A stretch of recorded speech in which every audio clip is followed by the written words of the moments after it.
Welcome, curious minds, to a world of knowledge and discovery. Welcome, curious minds, to our video that explores the ins and outs of Joseph Marie Jacquard. Joseph Marie Charles Ditt, called or nicknamed Jacquard, 7 July 1750 to 7 August 1834, was a French weaver and merchant. He played an important role in the development of the earliest programmable loom, the Jacquard loom, which in turn played an important role in the development of other programmable machines, such as an early version of digital compiler used by IBM to develop the modern-day computer. Let's now shift gears and explore life through a critical lens, uncovering its strengths and weaknesses. In his grandfather's generation, several branches of the Charles family lived in Lyons Causen, a Montdor suburb on Lyons' north side, along the Seine River. To distinguish the various branches, the community gave them nicknames. Joseph's branch was called Jacquard Charles. Thus, Joseph's grandfather was Bartholomew Charles Ditt Jacquard. Joseph Marie Charles Ditt Jacquard was born into a conservative Catholic family in Lyon, France, on 7 July 1752. He was one of 9 children of Jean Charles Ditt Jacquard, a master weaver of Lyon, and his wife, Antoinette Rive. However, only Joseph and his sister Clemence, born 7 November 1747, survived to adulthood. Although his father was a man of property, Joseph received no formal schooling and remained illiterate until he was 13. He was finally taught by his brother-in-law, Jean-Marie Barrett, who ran a printing and book-selling business. Barrett also introduced Joseph to learned societies and scholars. Joseph initially helped his father operate his loom, but the work proved too arduous, so Jacquard was placed first with a bookbinder and then with a maker of printer's type. His mother died in 1762, and when his father died in 1772, Joseph inherited his father's house, looms and workshop, as well as a vineyard and quarry in Causen au Mont d'Or. Joseph then dabbled in real estate. In 1778, he listed his occupations as master weaver and silk merchant. Jacquard's occupation at this time is problematic because by 1780 most silk weavers did not work independently. Instead, they worked for wages from silk merchants, and Jacquard was not registered as a silk merchant in Lyon. There is some confusion about Jacquard's early work history. British economist Sir John Bowring met Jacquard, who told Bowring that at one time he had been a maker of straw hats. Imard claimed that before becoming involved in the weaving of silk, Jacquard was a type founder, a maker of printer's type, a soldier, a bleacher blanchisser of straw hats, and a lime burner, a maker of lime for mortar.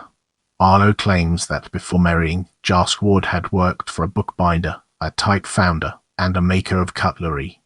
After marrying, Jacquard tried cutlery making, type founding, and weaving. However, Barlow does not cite any sources for that information. On 26 July 1778, Joseph married Claudine Boitchen. She was a middle-class widow from Lyon who owned property and had a substantial dowry. However, Joseph soon fell deeply into debt and was brought to court. Barlow claims that after Jacquard's father died, Jacquard started a figure-weaving business but failed and lost all his wealth. However, Barlow cites no sources to support his claim. To settle his debts, he was obliged to sell his inheritance and to appropriate his wife's dowry.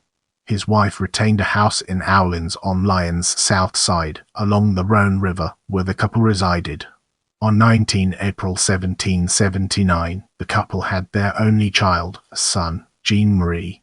Charles Ballot stated that after the rebellion of Lyon in 1793 was suppressed, Joseph and his son escaped from the city by joining the Revolutionary Army. They fought together in the Rhine campaign of 1795, serving in the Rhone and Loire battalion under General Jean-Charles Pichegru. Joseph's son was killed outside of Heidelberg. However, Ballot repeated rumors and was a sloppy historian. For example, he stated that Jacquard's wife Claudette Boitchen was the daughter of Antoine Helen Boitchen, a master swordsmith, whereas Claudette was a widow who had been married to a Mr. Boitchen before she married Jacquard. By 1800, Joseph began inventing various devices. He invented a treadle loom in 1800, a loom to weave fishing nets in 1803, and starting in 1804, the Jacquard loom, which would weave patterned silk automatically. However, these early inventions did not operate well and thus were unsuccessful. In 1801, Jacquard exhibited his invention at the Exposition des Produits des Industries Françaises in Paris, where he was awarded a bronze medal. In 1803 he was summoned to Paris and attached to the Conservatoire des Arts et Métiers. A loom by Jacques de Vaucanson on display there suggested various improvements in his own, which he gradually perfected to its final state. The loom was declared public property in 1805, and Jacquard was rewarded with a pension and a royalty on each machine. Although his invention was fiercely opposed by the silk weavers, who feared that its introduction, owing to the saving of labor, would deprive them of their livelihood, its advantages secured its general adoption, and by 1812 there were 11,000 Jacquard looms in use in France. This claim has been challenged. Initially few Jacquard looms were sold because of problems with the punched card mechanism. Only after 1815, once Jean-Antoine Breton had solved the problems with the punched card mechanism, did sales of looms increase. Jacquard died at Alençon, 7 August 1834. 6 years later, a statue was erected to him in Lyon, on the site where his 1801 exhibit loom was destroyed.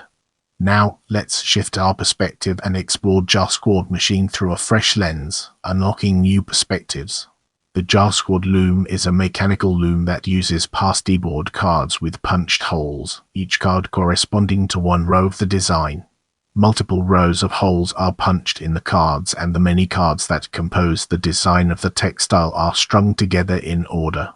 It is based on earlier inventions by the Frenchmen Bosselbauch in 1725, Jean-Baptiste Falcon 1728, and Jacques Vaucanson 1740.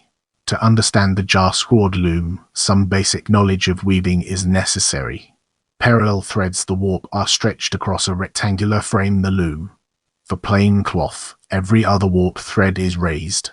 Another thread, the weft thread, is then passed at a right angle to the warp through the space the shed between the lower and the upper warp threads.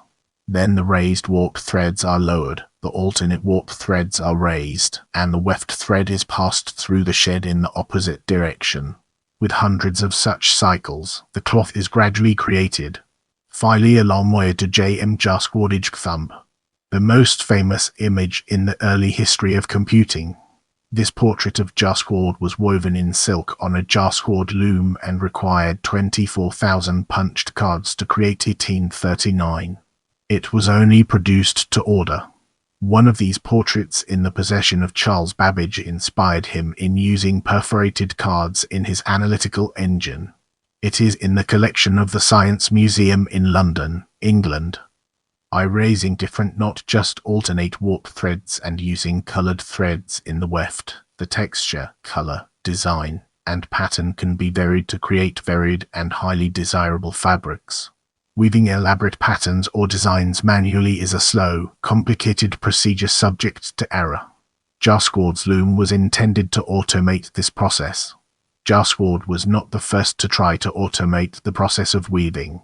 In 1725, Bosselbauch invented an attachment for draw looms that used a broad strip of punched paper to select the warp threads that would be raised during weaving. Specifically, Bauchin's innovation involved a row of hooks. The curved portion of each hook snagged a string that could raise one of the warp threads, whereas the straight portion of each hook pressed against the punched paper, which was draped around a perforated cylinder. Whenever the hook pressed against the solid paper, pushing the cylinder forward would raise the corresponding warp thread, whereas whenever the hook met a hole in the paper, pushing the cylinder forward would allow the hook to slip inside the cylinder and the corresponding warp thread would not be raised.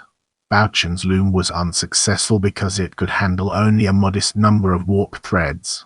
By 1737, a master silk weaver of Lyon, Jean Falcon, had increased the number of warp threads that the loom could handle automatically.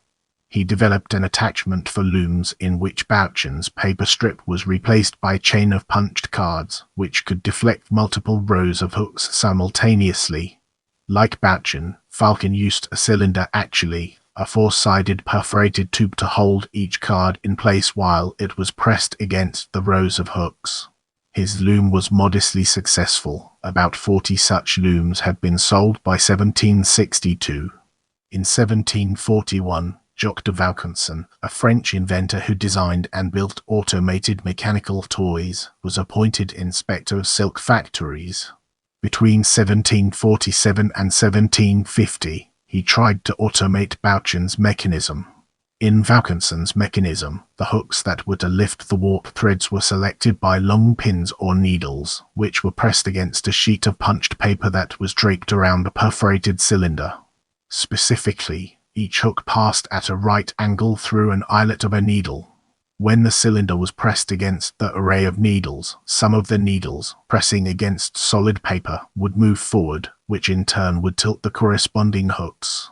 The hooks that were tilted would not be raised, so the warp threads that were snagged by those hooks would remain in place. However, the hooks that were not tilted would be raised, and the warp threads that were snagged by those hooks would also be raised. By placing his mechanism above the loom, Vaucanson eliminated the complicated system of weights and cords, tail cords, simple, pulley box, etc. that had been used to select which warp threads were to be raised during weaving. Vaucanson also added a ratchet mechanism to advance the punched paper each time that the cylinder was pushed against the row of hooks. However, Vaucanson's loom was not successful, probably because, like Bouchan's mechanism, it could not control enough warp threads to make sufficiently elaborate patterns to justify the cost of the mechanism. To stimulate the French textile industry, which was competing with Britain's industrialized industry, Napoleon Bonaparte placed large orders for Lyons silk, starting in 1802. In 1804, at the urging of Lyon fabric maker and inventor Gabriel Dutilleux, Jacquard studied Vaucanson's loom, which was stored at the Conservatoire des Arts et Métiers in Paris. By 1805, Jacquard had eliminated the paper strip from Vaucanson's mechanism and returned to using Falcon's chain of punched cards. The potential of Jacquard's loom was immediately recognized. On 12 April 1805, Emperor Napoleon and Empress Josephine visited Lyon and viewed Jacquard's new loom. On 15 April 1805, the Emperor granted the patent for Jacquard's loom to the city of Lyon. In return, Jacquard received a lifelong pension of 3,000 francs. Furthermore, he received a royalty of 50 francs for each loom that was bought and used during the period from 1805 to 1811. If you found this video helpful, give it a like and share it with someone who might benefit from it.